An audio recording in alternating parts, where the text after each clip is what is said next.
Irmãos, é a melhor igreja daquela região de lá, viu? Então, se vocês quiserem passear por ali, a paz do Senhor, também da diretoria regional, da Convenção Regional Paulistana Leste, para todos vocês aqui nesta noite.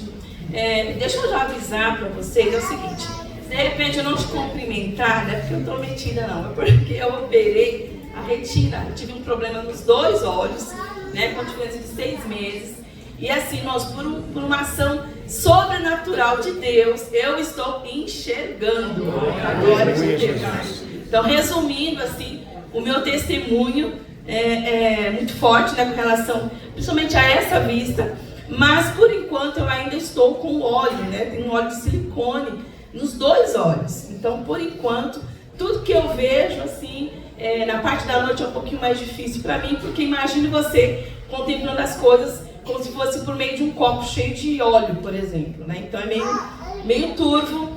Então, assim, pregar, estar na igreja, trabalhar, tudo é para a glória de Deus. Aleluia, e graça de Deus. Graça de Deus. Então é nesse sentido, tá? Então você me cumprimenta, sabendo disso, já fale comigo.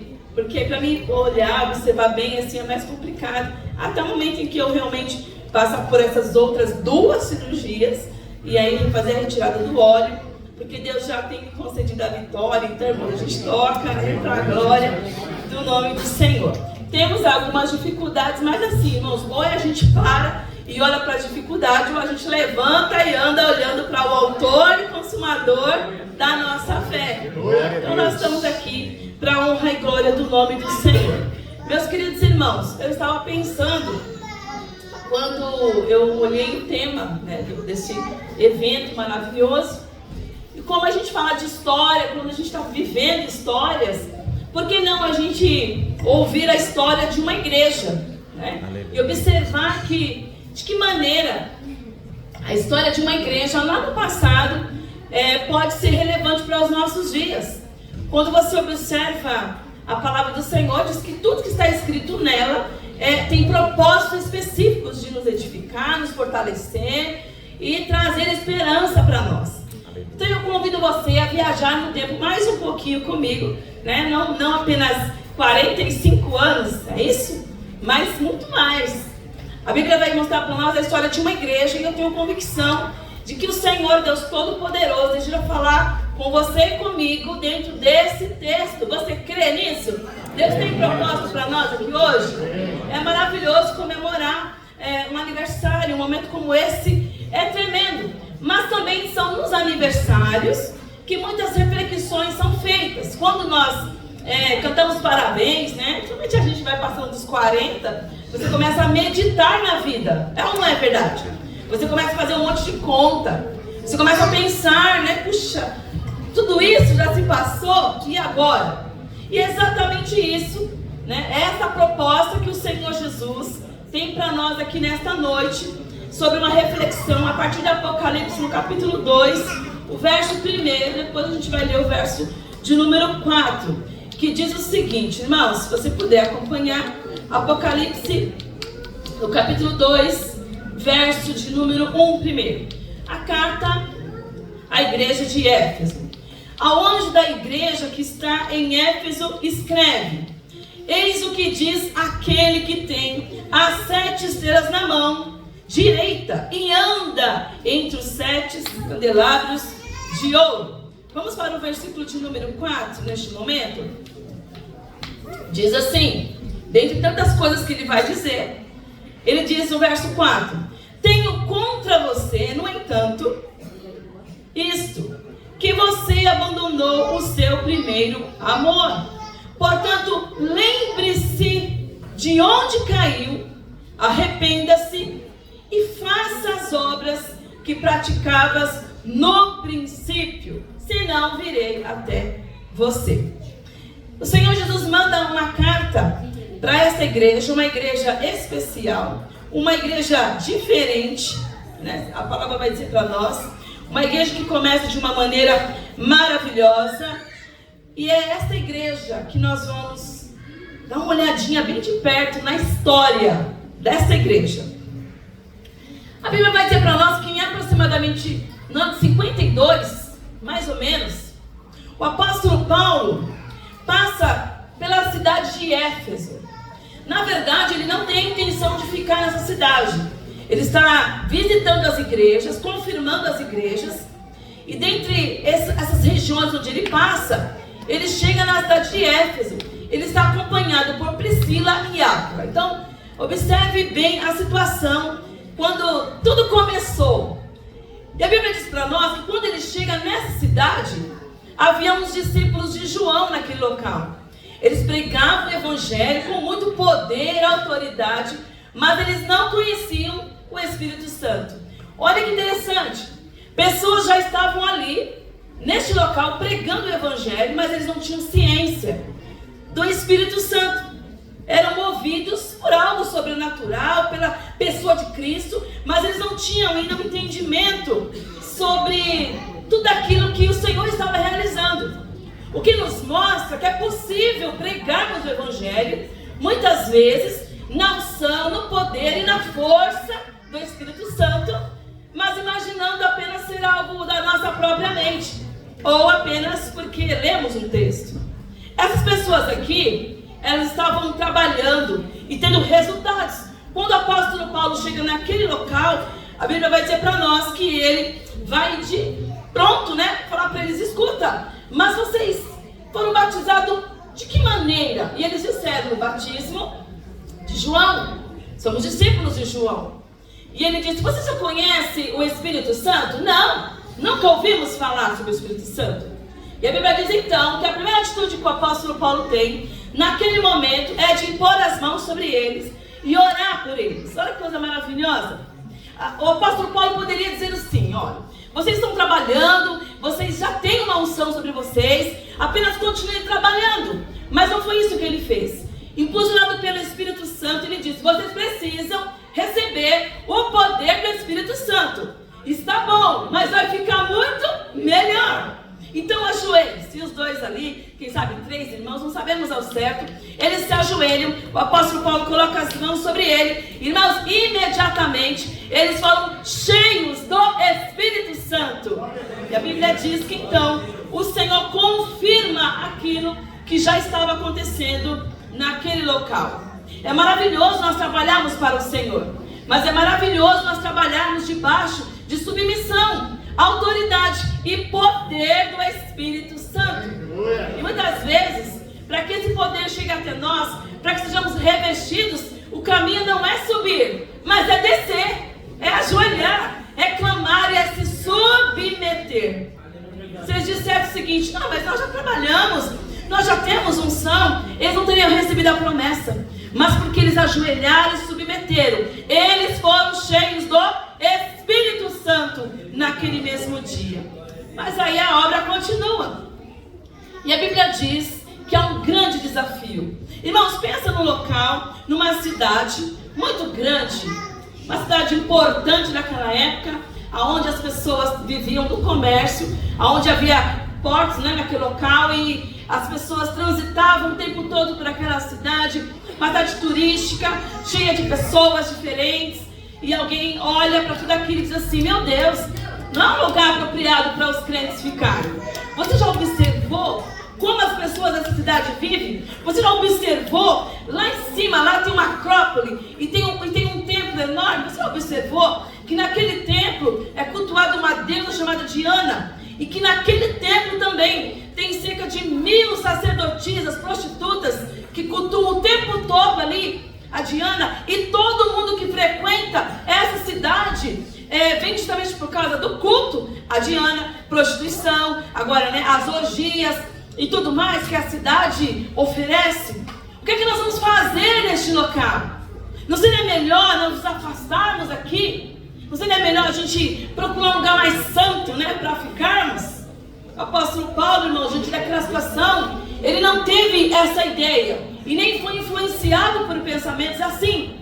O que nos mostra que na realidade a igreja do Senhor, ela é chamada para ir para fora. Não há sentido nós ficarmos aprisionados aqui. E não há nada que o mundo possa fazer que venha nos contaminar. Porque o próprio Senhor Jesus chegou a dizer que as portas do inferno lutariam contra nós. Elas vão se levantar. O inimigo se levanta porta, ele empurra a porta, mas eles não prevalecerão, aleluia, porque a igreja avança, ela avança. A situação pode ser complicada até a igreja chegar, mas quando ela chega no poder do Espírito Santo, as coisas mudam. E a Bíblia diz então que o apóstolo Paulo, diante daquela cena toda, ele não fica esmorecido. Ele observa tudo aquilo e diz: há uma grande oportunidade aqui, de que se nós pregarmos o evangelho neste local, aqui há tantos locais, pessoas de locais diferentes, logo o evangelho vai se expandir de maneira muito rápida. Vamos pregar o evangelho aqui, porque a igreja, ela não faz agora acepção, ela vai ao encontro de pessoas diferentes. Ela vai falar sobre Cristo. Não tem como salvarmos as pessoas se nós ficamos nos isolando, irmãos. Ai, cuidado, não faça isso. Não, é melhor ninguém me ver conversando com fulano. Não é assim que funciona. A igreja vai na força e no poder do Espírito Santo, agora cheio de fervor, aonde as pessoas estão, porque ela tem uma mensagem, e não é uma mensagem qualquer. Ela tem uma palavra. Ela tem o Evangelho. O Evangelho não é um livro. O Evangelho não é um escrito. O Evangelho é uma pessoa. É Jesus Cristo, o nosso Senhor. E a igreja leva Cristo às pessoas. E a Bíblia então vai dizer para nós que diante daquela situação, a Bíblia mostra então que o desafio era imenso. Ele procura a sinagoga. E a gente observa que não era um local muito difícil para ter um contato com as pessoas. Porque assim, quando eles iam para as cidades pregar o evangelho, se instalar, eles procuravam a sinagoga dos judeus. Mas quando ele começava ali, conversa com um, com o outro, alguém percebia que ele era um rapaz muito inteligente. Logo um rabino dizia assim, ele frequentava a sinagoga vários dias, e alguém dizia assim: nossa, esse moço é tão inteligente, dá oportunidade para ele ler um dia aí, trazer uma palavra. E aí o apóstolo Paulo, quando dava a palavra para ele, na primeira vez, ele deu os escritos, as escrituras de maneira tranquila, ia ganhando a confiança. Mas quando ele chegava no ponto crucial, 2, 3 sábados seguidos, em que ele falava sobre Cristo, aí a revolução acontecia, confusão, briga, ele era expulso daquele local. Só que o mais impressionante de tudo isso é que quando ele conseguia pregar o evangelho já no 3º ou 4º dia na sinagoga e anunciar a Cristo, ele já havia influenciado muitas pessoas. Quando ele é expulso, já tem uma congregação seguindo Jesus dentro daquela sinagoga. Porque é assim que nós fazemos, gente. O Senhor dá-nos ferramenta, estratégia, para que a gente, de maneira, confiante na autoridade de Cristo, a gente fale às pessoas. E é impressionante tudo isso, porque não é na nossa força, não é debaixo daquilo que nós conhecemos, mas é no poder do Espírito Santo. Quando ele não fala de si mesmo. Ele não fala dos seus méritos, não fala das suas conquistas. Ele não fala que ele é cidadania romana, que ele tem parentesco com alguém importante. Não, irmãos, ele não fala disso. Ele fala de alguém que é poderoso e que pode transformar as vidas. Porque o evangelho que muda a vida, que muda a realidade, é Cristo. Não são as nossas palavras, não são as nossas estratégias, não são, por melhores que elas sejam, elas não serão, agora não alcançarão as pessoas. O poder vem da pessoa de Cristo quando se utiliza a palavra do Senhor Jesus. Nós vamos falar aqui de um texto, vamos falar sobre autoestima hoje, para elevar, empoderamento. Isso é legal, mas não salva ninguém. Nossa, não vamos falar daquele texto porque é muito pesado. Não, olha, vamos tomar cuidado. Ninguém conhece a Cristo, vamos devagar. Mas isso também não salva ninguém. João Batista, no seu discurso mais importante, quando ele percebeu que a multidão ali se avolumou naquela região, o que foi que ele disse? Raça de víboras! Quem vos ensinou a fugir da ira vindoura? Alguém disse assim: acabou o culto, Fecha as portas, vão embora. O pregador arrasou o culto. Não, irmãos. As pessoas vinham até ele e diziam: o que é que eu devo fazer? O que é que eu devo fazer para alcançar a salvação? O evangelho de Cristo vai nesse termos. Ele confronta o pecado e ele traz o bálsamo, a cura, aquilo que transforma o coração do homem e da mulher na sua necessidade. Portanto, a Bíblia diz que o apóstolo Paulo passou um período naquele local, evangelizando, cerca de 3 anos mais ou menos. Isso está lá em Atos 19. Quando ele começa a pregar o evangelho, quando agora ele é expulso, E aquela congregação, Priscila, alguns irmãos que da sinagoga são influenciados, começam a anunciar o evangelho. Irmãos, as pessoas foram impactadas de tal maneira, a partir de Atos 19 diz que elas vinham para a praça. Publicamente elas queriam dizer: eu quero servir a Cristo Jesus. Eu renuncio à minha vida passada. A Bíblia diz que eles eram acostumados a lidar com artes mágicas, com, sabe, o pessoal que lida com coisas esotéricas, tudo isso, né? Diz que aquele povo, irmãos, tinha investido muito dinheiro nessas coisas. Porque é impressionante saber, queridos irmãos, que quando nós estamos diante de Deus, nós investimos o dinheiro em tudo que não presta. Só que é tão valioso para nós. E às vezes é muito custoso investir qualquer centavo aonde? Na obra de Deus. É impressionante isso. Eles pegaram todos aqueles livros, depois você lê lá, livros caríssimos, trouxeram por meio da prática e disseram: pronto, eu renuncio a essas coisas. Porque o evangelho é assim, quando ele chega em nós, e quando ele parte de nós para alcançar alguém, o impacto é tão forte, gente. Nós nunca seremos os mesmos a partir da mensagem do evangelho de Cristo. Eles começaram a queimar em praça pública aqueles livros, renunciando às suas práticas, renunciando ao seu passado e declarando publicamente: eu quero viver para o Senhor Jesus. Não existe evangelho sem mudança. Não existe confronto agora, sabe, aleatório. Quando o Senhor fala, quando Ele toca na nossa vida, Ele espera uma resposta da parte de nós. Quando o Senhor bate na porta, diz o texto, Ele aguarda que alguém venha abrir a porta. Não, o Senhor vai fazer, Ele vai me levar. Não, querido, Ele vai te chamar. Mas a responsabilidade de abrir a porta é tua, é minha. E nesta noite Jesus bate na porta. Se você abrir, Ele diz: se você abrir, Ele diz: nós vamos cear juntos. Mas a decisão de abrir a porta é nossa. E aí explode uma igreja naquele local. Ninguém segura mais. Demétrio, um dos artesãos daquele local, vivia, né, Ourives, vivia da construção, né, de santinhos, de fitinha. Ele tinha uma fábrica dessas coisas. Quando ele percebe, irmãos, que o templo da deusa Diana está sendo esvaziado, que ninguém mais procura as prostitutas cultuais, que ninguém mais agora acende incenso, que ninguém compra flores para colocar no pé do santo, que ninguém mais faz essas coisas, ele ficou desesperado. Porque é verdade, irmãos, quando o evangelho nos alcança, a gente deixa, irmãos, a gente deixa essas coisas para glorificar o Rei. A nossa rotina muda, a nossa vida muda, irmãos.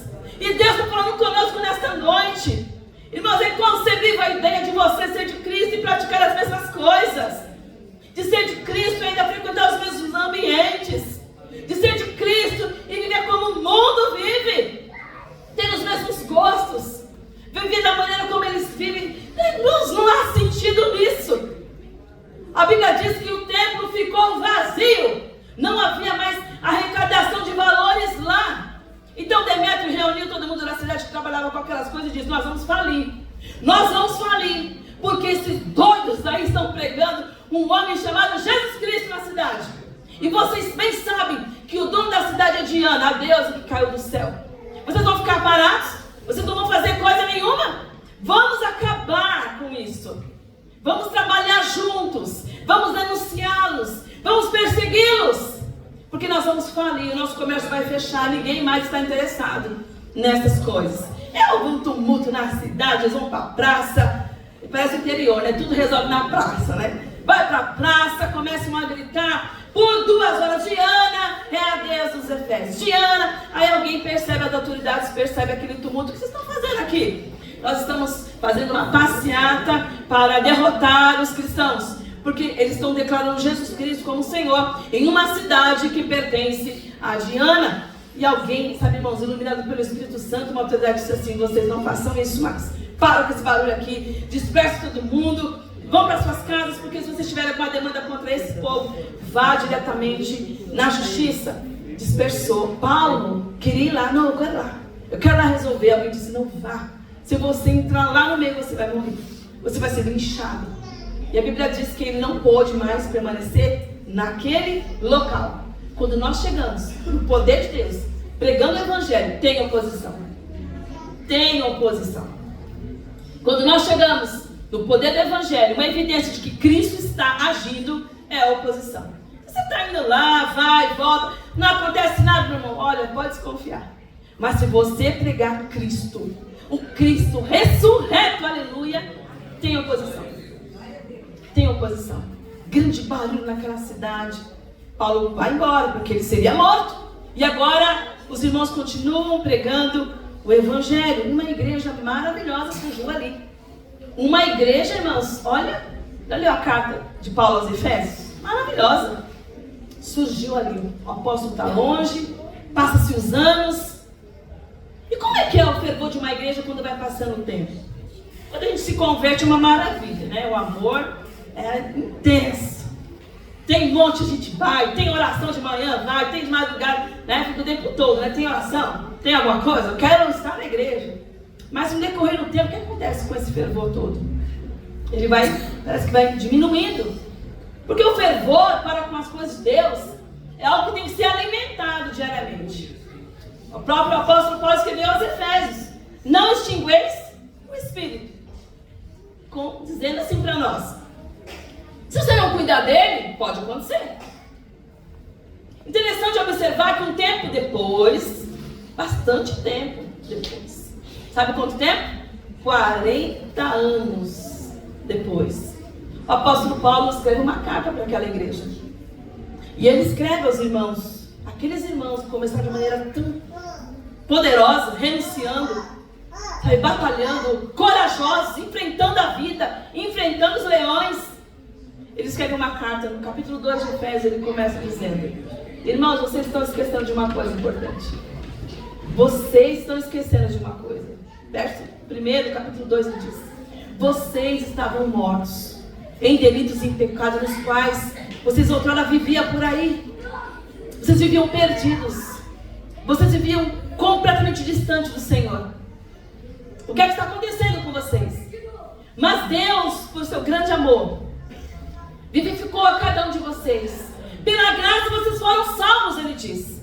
Como quem diz assim: irmãos, preste atenção. Vocês estão deixando, abandonando o fervor, o amor do Senhor. Vocês estão esquecendo, irmãos, das coisas maravilhosas que o Senhor fez por intermédio de vocês. Vocês estão esquecendo que foram salvos e libertos por Cristo Jesus, o nosso Senhor.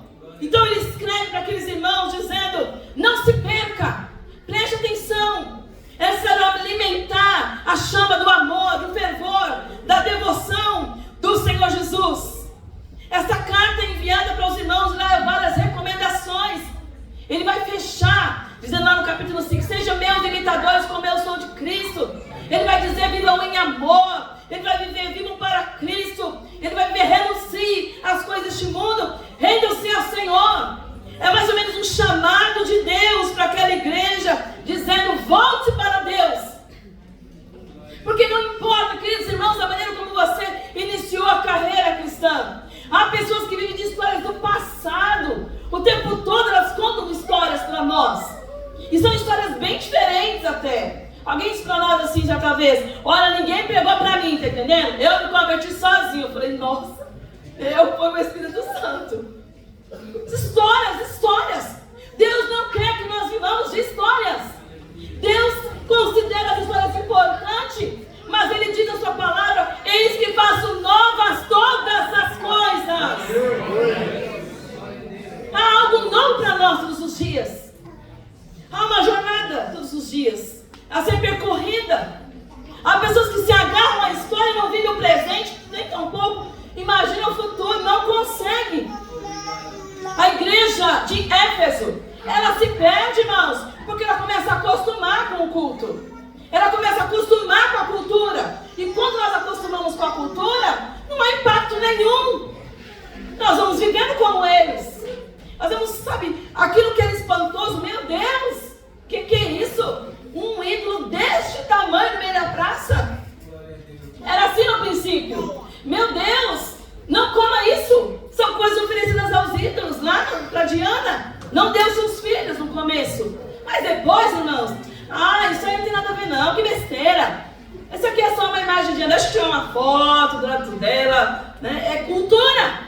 Eles começaram a se acostumar com a cultura. E o nosso fervor cai por terra, queridos irmãos. Quando nós começamos a acostumar com a cultura, quando nós deixamos a vida da justiça, quando nós substituímos as coisas de Deus por distrações deste mundo. Às vezes não são coisas ruins que nos atrapalham, não, queridos, são coisas boas, coisas nobres, coisas que o Senhor permitiu que nos atrapalham. Porque nós nos enveredamos por outras coisas e deixamos o caminho. A Bíblia diz que o Senhor tem que lembrar a ele: vocês estavam mortos lá, mas o Senhor deu vida para vocês. E nessa noite, igreja do Senhor, a mesma coisa Deus fala conosco. Nós estávamos mortos em delitos, em pecado, andávamos como um mundo, irmãos, sem esperança, perdidos. Achávamos que a vida era um ciclo, né? Começava, encerrava com a morte. Mas Deus, com seu grande amor, aleluia, nos salvou pela graça, nos colocou na sua igreja, dotou-nos de talentos maravilhosos e disse para nós apenas o seguinte: mantenha a chama acesa do fervor da misericórdia. Fique firme na minha presença. Volte a partilhar agora do Evangelho. Não se acostume com o local onde você está inserido. Nós nos acostumamos. A igreja de Éfeso para de evangelizar, porque agora ela tem que cuidar do culto. O culto é importante, mas as vidas são mais importantes. Mesmo porque se não tiver pessoas, não tem culto. Não dá para evangelizar, não dá mais para ganhar pessoas do tempo de Diana para cá, porque nós precisamos organizar as coisas. E até um próprio local para nós agora congregarmos. O tempo é importante. A organização é importante. Mas as vidas são importantes. As pessoas precisam ser alcançadas. Esse é o chamado da igreja. Éfeso se perde. A Bíblia diz que o apóstolo Paulo envia uma carta 40 anos depois. Aquela igreja estava irreconhecível. De maneira que a gente acompanha na trajetória que esta igreja, ela não dá atenção. Ela não dá atenção. Uns pouquíssimos irmãos ali, sabe? Tenta de alguma maneira voltar a partilhar da verdade. E elas continuam seguindo a vida. Quem eu levo para a igreja de Éfeso dizia: tá tudo bem. Tá tudo bem. Eles cantam, eles oram, eles recolhem oferta, eles ajudam o pobre. Tem o dia, né, lá certinho para um culto ali diferente. Até que um dia chega uma carta para a igreja. Não é uma carta mais do apóstolo Paulo. Não é uma carta dele. Mas é uma carta de alguém que diz assim: ao anjo da igreja, ao pastor da igreja escreve. Quem está escrevendo? Aquele que tem as 7 estrelas na palma da mão. O Todo-Poderoso. O Senhor Todo-Poderoso. E a Bíblia diz que essa igreja agora recebe uma carta. Aquele que conserva na mão direita as 7 estrelas, que anda no meio dos 7 candeleiros. Candeeiros. Olha, veja que interessante. As 7 estrelas, 7 pastores de 7 igrejas. São igrejas, modelos de igrejas que nós temos na atualidade. São modelos de igreja. Os pastores estão nas mãos do dono da igreja. Irmãos, isso é muito sério. Porque nós vamos pensar numa coisa: o pastor não está na tua mão, nem na mão daquele, de A, de B. O pastor não está na mão da convenção. O pastor não está na mão dos homens. Ele está nas mãos daquele que tem o controle do universo, Todo-Poderoso. Isso fala muita coisa pra gente. Isso fala muita coisa pra mim. A gente muda, né? Frequentemente. Nós não somos donos das nossas próprias vidas. O missionário, o pastor, o enviado. Não. A nossa vida está nas mãos do Senhor. E Deus conduz isso para o louvor da sua glória. Portanto, a nossa vida não é movida por arquitetações. Não, irmãos. Deus conduz a história. E há pessoas que precisam compreender isso com todas as letras. Deus conduz a história. Outra coisa importante: Ele é o Senhor da igreja. Amém? Ele é o Senhor da igreja. Ele conduz a história. Ele institui pastores para a sua igreja, porque Ele está nas mãos dEle. Deus institui pastores. Ele requer de nós submissão a estes homens e mulheres de Deus. Mesmo que nós não concordemos, porque o nosso olhar não é apenas nessa esfera não, queridos. O nosso olhar está naquele que é o dono da igreja, Jesus Cristo, nosso Senhor. E a Bíblia diz então que eles estão nas mãos. E olha, tem mais, ele diz. Não é qualquer pessoa que está escrevendo, não, meu filho. Além de ter o domínio, a autoridade. E esse pastor está na minha mão. Eu ando no meio dos candeeiros. Eu ando no meio das igrejas. Jesus está aqui nessa noite. Olha que interessante. Ele não fica sentado, não, irmãos. Não. Ou como naquele dia terrível, né, que os irmãos resolvem ficar em casa. E tem sempre aquele irmão abençoado que diz: olha quantos anjos na igreja. Que coisa horrível, né? Para que o anjo vai ficar sentado na igreja? Né? Qual o sentido disso? Não, Jesus não está sentado. A Bíblia diz que Jesus está andando no meio da igreja.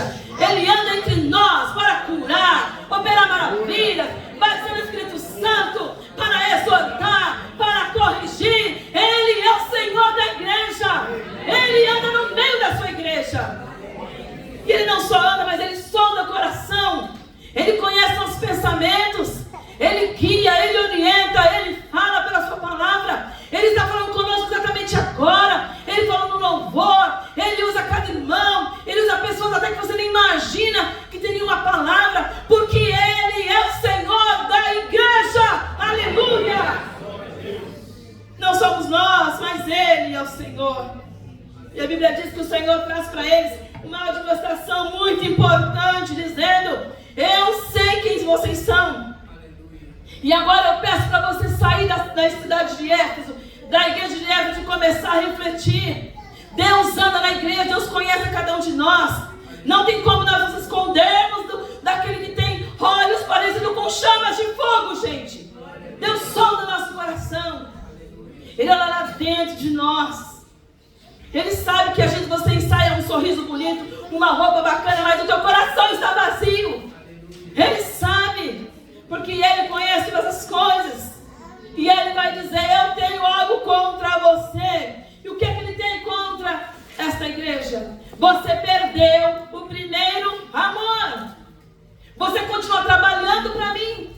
Você trabalha demais para mim. Não tem nem tempo de orar. Você dedica demais para fazer alguma coisa, mas não tem tempo de ler a Bíblia. Você tem, planejando muitas coisas, mas não ora. Não tem tempo de ouvir a minha voz. Trabalha tanto que não pode parar para ouvir uma mensagem. Não há ligação mais entre nós. Há um relacionamento frio. Deixa eu falar uma coisa para vocês aqui nessa noite. Deus está mais interessado naquilo que você é do que naquilo que você faz. Quem é você na presença do Rei? Quem é você, querido? Não importa quantos talentos você tenha. Não importa quanta sabedoria o Senhor tenha lhe dado. Não importa quanto de graça comum será sobre você. Deus está procurando verdadeiros adoradores. Aleluia! Adora o Pai em espírito e em verdade. Não importa, irmãos, quem você é. O Senhor quer verdade. 2 homens subiram ao templo e foram adorar a Deus. 2. Um capengando e o outro, levantou os olhos para o céu, levantou as mãos e disse: Senhor, graças eu te dou. Por que não sou como esse aqui? Olha, Senhor, ladrão, não sou como roubadores, como, essas pessoas estranhas. Não, Senhor, eu oro, eu canto, participo das coisas de Deus. Não sou como essas pessoas. Dou o dízimo de tudo que possuo. E Jesus olhou e disse assim: qual dos dois saiu justificado daquele local? O outro nem sequer conseguia levantar os olhos para o céu. Ele batia no peito e dizia: Senhor, tem misericórdia de mim, Senhor. Eu sou pecador. Tem misericórdia de mim. Qual dos dois saiu justificado? A igreja perde o fervor, perde o amor, quando nós queremos fazer coisas para Deus, mas o nosso jeito, da maneira como nos agrada.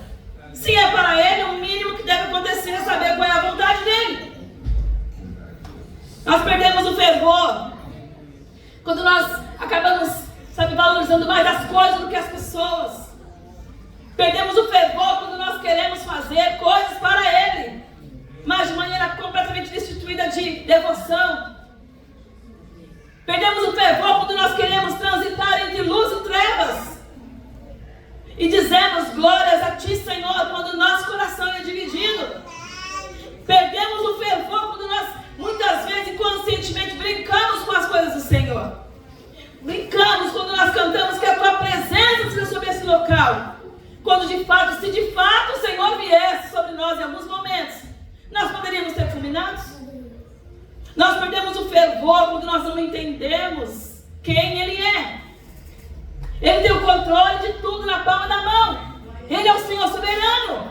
Ele é o Rei da glória, igreja de Deus. Ele é o Senhor da tua vida. Não importa a maneira como nós iniciamos a nossa carreira cristã. O importante é como nós vamos terminar isso tudo. Não importa. Eu comecei assim, eu fiz assim. Não, isso não importa. Como está hoje? E como é que você pensa em terminar isso tudo? O Senhor diz, você abandonou o primeiro amor, deixou o fervor, a devoção, a alegria de estar na minha presença. Ele diz, eu conheço, eu ando no meio de vocês, eu sei quem vocês são.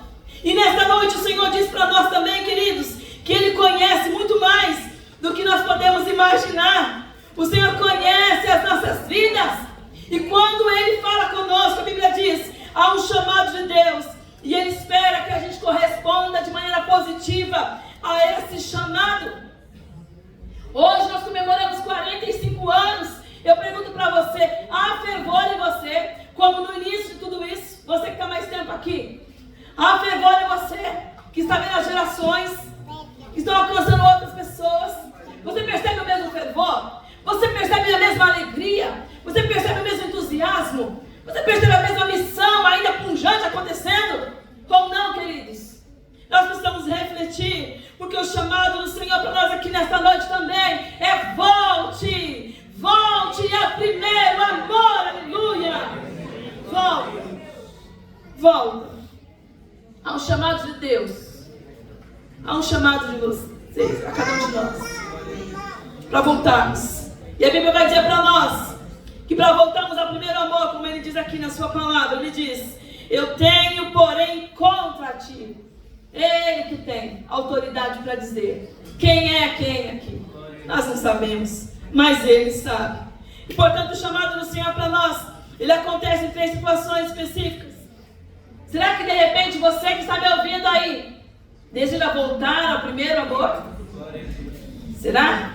Se você deseja, então o Senhor caminha conosco para esse novo momento, quando Ele diz, quem quer voltar ao primeiro amor, primeiro Ele diz, traz à memória as suas profundas experiências com Deus. Primeira coisa.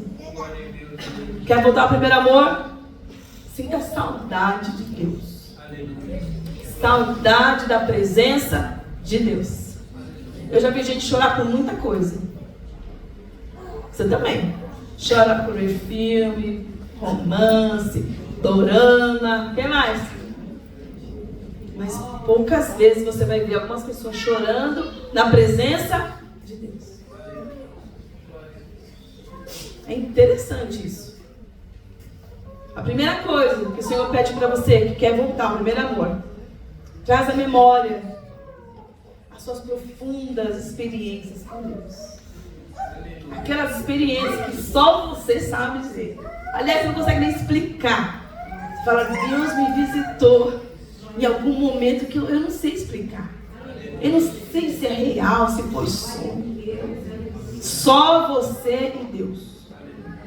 Aquela primeira chama, que você falou assim, eu não posso ficar nesse banco, é eu. Ele está falando comigo, está me chamando. Sabe aquele fervor poderoso?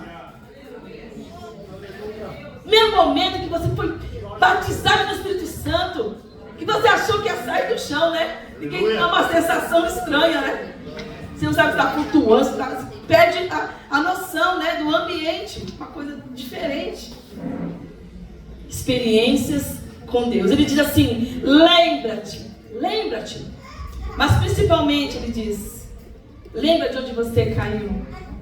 Lembra, querido? Onde foi que tudo isso começou?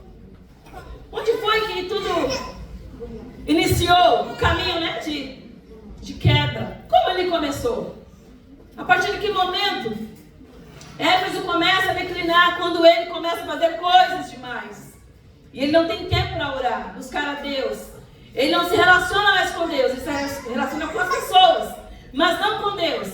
O relacionamento dele é superficial, porque é movido por, sabe, coisas da vida, coisas pessoais. Não tem devoção. É um culto, mas não é um coração. Lembra de onde você caiu? Aonde começou essa frieza? Aonde começou essa diferença no teu coração?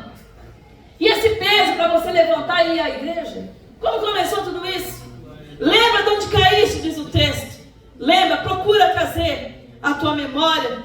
Porque ele vai dizer para nós, traz a memória, as suas profundas experiências. E lembre-se de onde você começou a declinar. Porque em segundo lugar ele vai dizer para nós, quem quer voltar ao primeiro amor, deve arrepender-se para completamente experimentar o novo de Deus. Primeiro eu tenho saudade de Deus.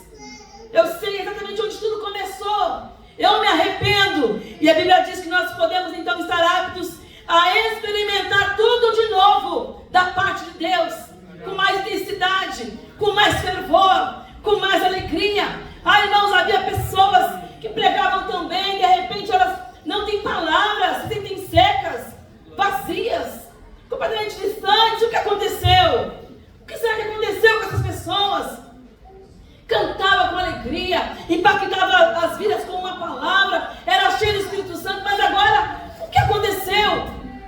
É impressionante quando falta o fervor. Muitas vezes nós queremos substituir por outras coisas.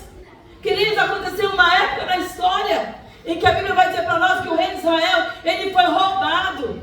Foi roubado os escudos de ouro do palácio do rei.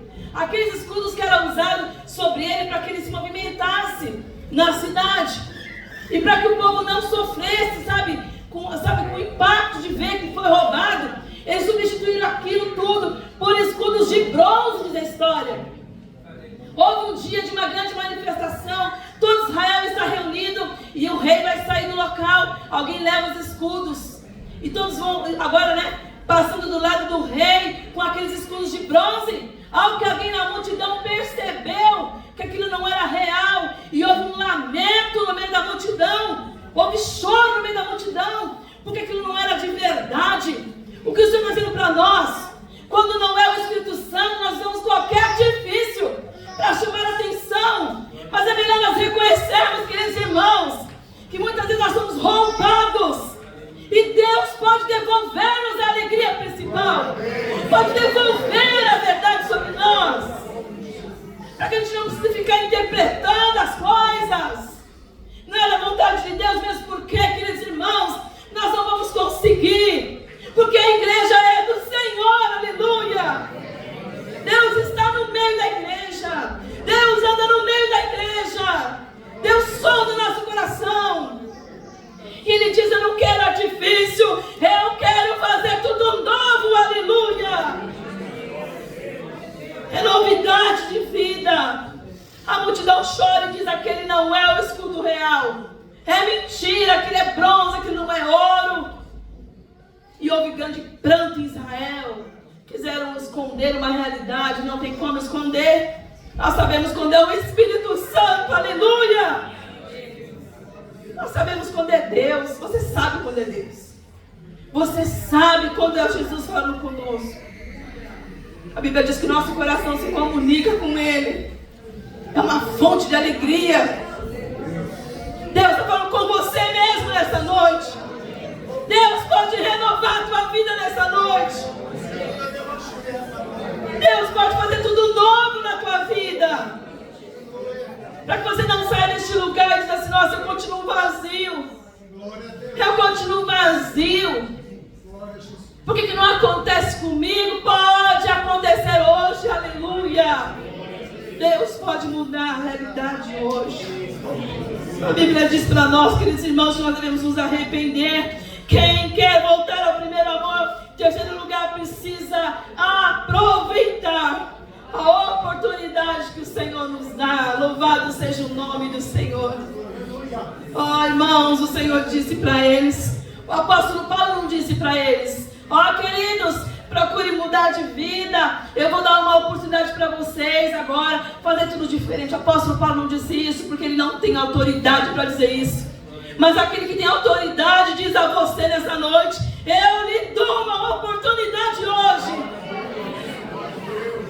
Como ele disse para a igreja de Éfeso, no meio daquela carta, ele disse: quem tem ouvidos, ouça. Aleluia, é o que o Espírito diz às igrejas. Ele diz: quem tem ouvidos, não apenas sabe, procure absorver, mas entender. Ele está falando conosco nesta noite, neste lugar. A Bíblia diz: aquele que deseja voltar ao primeiro amor precisa aceitar e abraçar a oportunidade que o Senhor nos dá.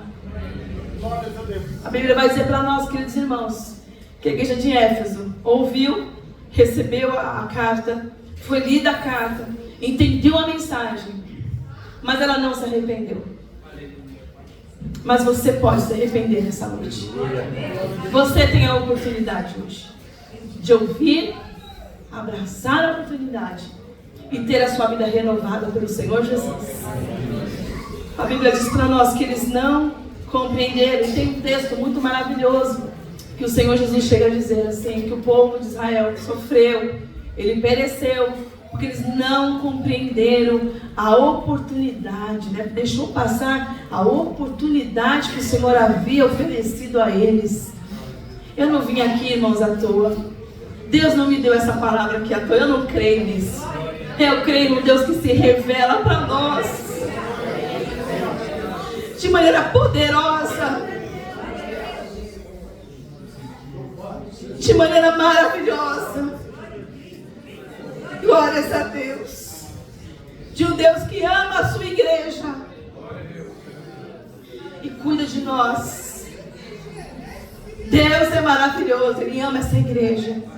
Ele ama a promessa. Ele ama as nossas vidas.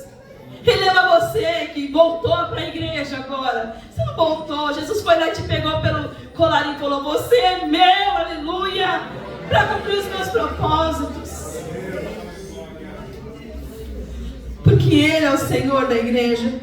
Portanto, se você deseja voltar ao primeiro amor, a Bíblia diz, traz a memória, queridos, não só o que Ele fez na história da igreja, mas na tua vida. Você foi salvo por Cristo. Você não é o mesmo. Embora você queira usar o mesmo jeans, a mesma roupa, quer falar as mesmas coisas, frequentar os mesmos locais, Jesus diz para você: você não é como eles. Você não é. Muito antes de você nascer, eu já tinha um plano para você. Eu já conhecia todos os seus dias. Aleluia. Você é meu. E toda a angústia que vem sobre o teu coração, a ansiedade, sabe, irmãos, temor, insegurança, que quando você se vê perdido, você sai para te distrair, é a ausência da presença de Deus, queridos. Isso não se resolve indo no shopping center, não. Isso não se resolve, irmãos, por aí, não. Isso se resolve nas mãos daquele que tem as estrelas na palma da mão e o controle da tua vida e do universo. O seu nome é Jesus Cristo, Rei dos Reis, Senhor dos Senhores. Portanto, nesta noite, eu vim aqui para dizer para você: quem tem ouvidos, ouça. Jesus nos chama a voltar ao primeiro amor, às primeiras obras. A gente senta, conversava com Deus. Sabe, que qualquer louvor já mexia com a gente, né? Irmãos, quando a gente está cheio do Espírito Santo, irmãos, pode ser, olha, o que for, né? A gente transborda. Quando nós temos saudade de Deus, irmãos, a gente não quer saber se tem 3 ou se tem 300. A gente quer estar diante de Deus, irmãos. Porque nosso coração deseja a presença de Deus. Essa palavra é para você que perdeu esse senso de como é maravilhoso sentir a presença de Deus. Essa palavra é para você que dentro do coração diz assim: meu Deus, eu queria tanto voltar, mas eu sinto tantas coisas, eu tenho tantos problemas, há tantos bloqueios na minha vida. Não, é para você. O Senhor diz, Éfeso, aqueles irmãos, eles, por melhores obras que eles fizeram no início, eles não perseveraram, eles se perderam, eles não voltaram, eles não reconheceram o tempo da visitação do Senhor, e eles não atenderam o chamado do Senhor. Mas, Pai de boa esperança, você pode voltar a Jesus hoje. Mesmo aí no seu lugar, você sabe quão distante você está do Senhor. E como Ele te chama hoje, irmãos, de braço aberto, dizendo para você, venha, venha. Eu quero reescrever a tua história. Venha, venha. Não tenha apenas saudade da história da igreja, mas a saudade da presença poderosa do Espírito Santo. Em nome de Jesus. Vamos ficar em pé neste momento? Louvado seja o nome do Senhor. No decorrer dos anos, Deus tem feito muitas coisas maravilhosas no meio dessa igreja, mas eu duvido, irmãos, que a mais importante, a mais relevante foi salvar a tua vida.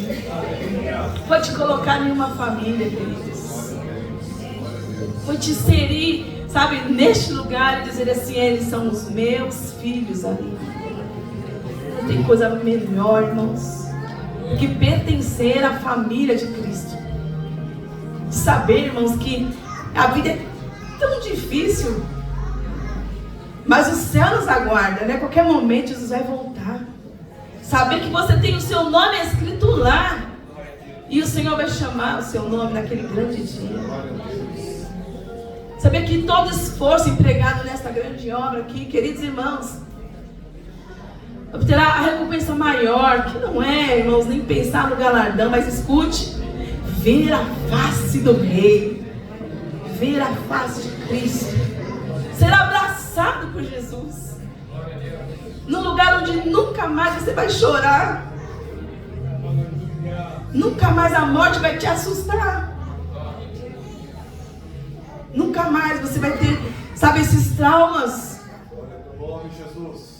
num momento tão maravilhoso em que nunca mais você vai temer. A Bíblia diz que esse dia está preparado para você que ama a Deus, ou para você que vai voltar ao primeiro amor, porque a iniciativa foi dele, ele fez tudo por nós, nada fizemos, mas ele diz, ó filho, eu te peço, dá-me, ó filho, o teu coração, entrega os teus caminhos, o teu coração a mim.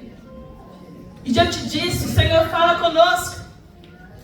Se você quer voltar ao primeiro amor, não perca a oportunidade. Hoje é dia aceitado. Se hoje você ouvir a voz do Senhor teu Deus, não endureça o seu coração, como fizeram os nossos pais.